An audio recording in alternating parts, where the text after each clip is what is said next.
E aos 10 anos eu fazia parte da bateria, tocava tamborim. E cheguei a desfilar com a Azul e Branco Salgueiro.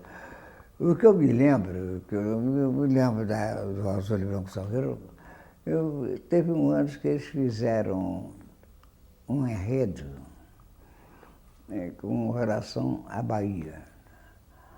Antigamente as alegorias eram caramachão, esse troço assim, que pedaço, pá, e tinha, armava aqui, em cima que armava a alegoria, né?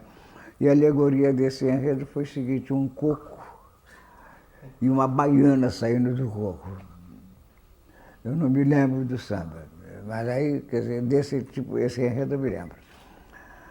Me lembro também que no Salgueiro tinha 3 escolas. Tinha o Azul e Branco, tinha o Depois Eu Digo e tinha o Unidos do Salgueiro. Que um dia um cidadão chamado Calça Larga fez por bem unir as 3 e formou o Acadêmicos do Salgueiro, que popularizou mais o Salgueiro. A garotada lá do meu tempo, a gente frequentava a escola de samba, claro. Só que não tinha nada proibido para menores. Porque nessa terra de menores sem juízo, tem juízo de menores, né? Mas não, naquele tempo os menores tinham juízo.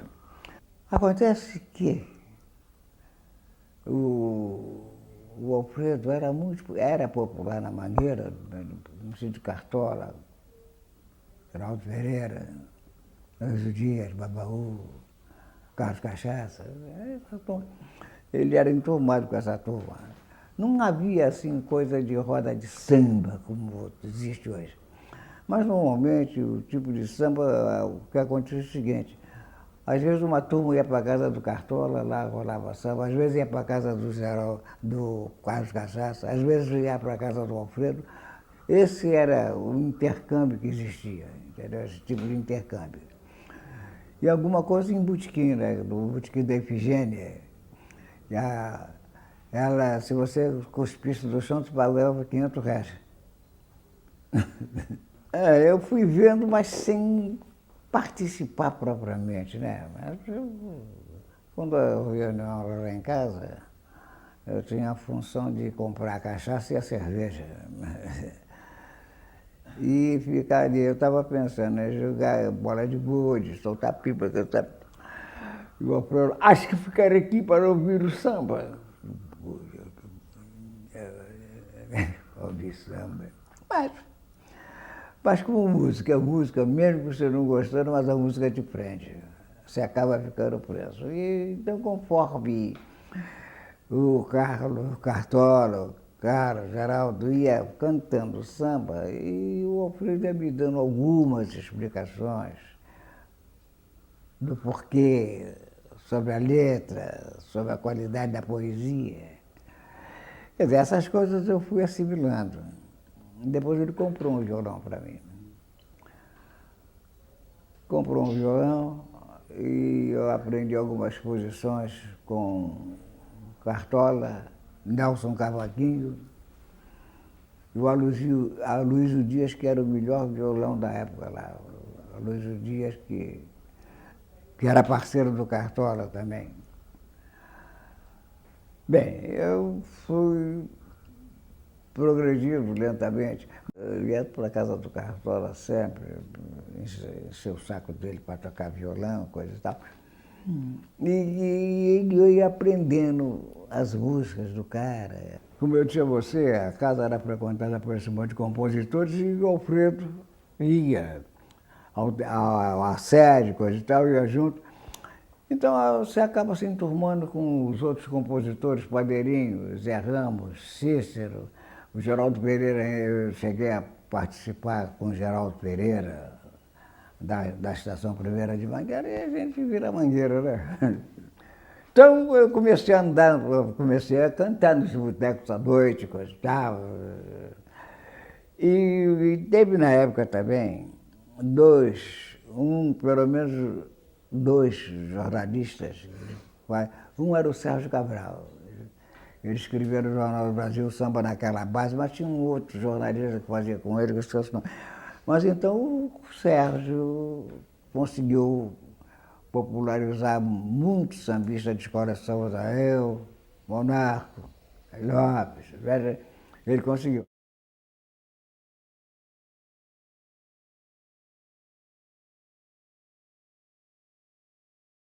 Não havia preocupação de fazer samba enredo, porque essa história de samba enredo, ela é meia complicada. O primeiro samba enredo que na realidade apareceu foi do Unidos da Tijuca, que tem uma gravação do Gilberto Alves. É bonito.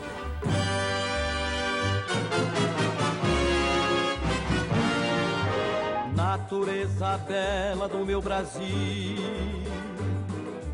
queira ouvir esta canção febril. Sem você não tenho as noites de luar pra cantar uma linda canção ao nosso Brasil. Depois, em 1964, a Mangueira fez o seguinte, transformou um samba do Carlos Cachaça em enredo. Ela transformou o samba em enredo. Era um samba que fala de poesia, fala do Castro Alves, Olavo Bilac, Gonçalves Dias, essas coisas assim.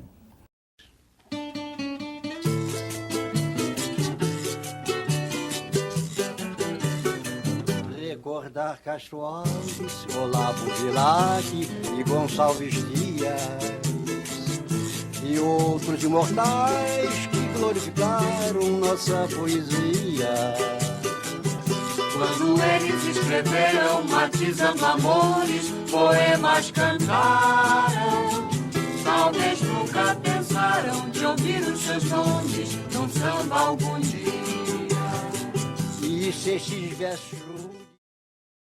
E depois, em 1948, com o enredo Rio-São Francisco, o Zé Ramos, que era presidente da ala dos compositores, falou assim, posso fazer um samba sobre esse enredo? Aí o Zé Ramos falou, mas por quê? Vou fazer um samba. E ele fez a letra. Lá em 1948, eu já tocava um violãozinho da época, razoável, da época, né? Então eu musiquei. Isso em 1948. Não era quesito, sabe? Não era quesito. Então eu fiz com o Alfredo, eu fiz 48, 49, 50. Fiz 3, porque o Carlos e o Cartola estava afastado da Mangueira e o Cartola estava afastado. Então o Carlos resolveu também se afastar, coisa, porque eles eram uma dupla formidável, muito boa dupla, né?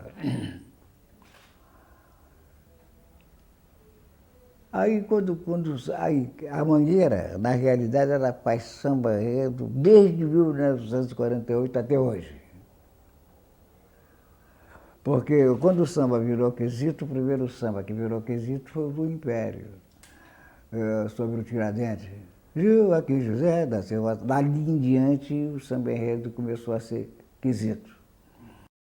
Porque as escolas, quando desfilavam, quando ia para o concurso, aí na Praça 11, lá, a famosa balança, então tinha o samba de concurso, o samba que ia ser cantado para a competição. Este era o melhor samba de terreiro, que era o samba de concurso.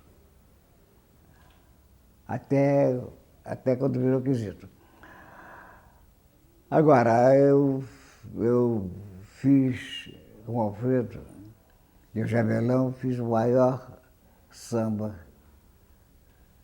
enredo que eu participei, que é um samba aqui de 1955, chamado Cântico à Natureza, que tem o nome também de 4 estações do ano e de primavera.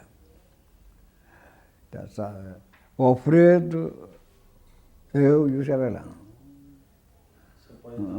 Já era meio condomínio na época, em 55, né? De direito autoral nesse Exposição eu estava rico. Porque o Cântico à Natureza ele tem 19 gravações diferentes. Ó primavera dourada, inspiradora de amores, ó primavera idolatrada, sublime estação das flores. Esse refrão ficou popularíssimo. Acontece que a Zilda foi à Mangueira, queria ficar com esse refrão, só para ela botar uma segunda parte, eu não deixei. Pô, se eu soubesse naquele dia o que eu sei agora, faz, leva. Ia mutilar o samba, mas não deixei.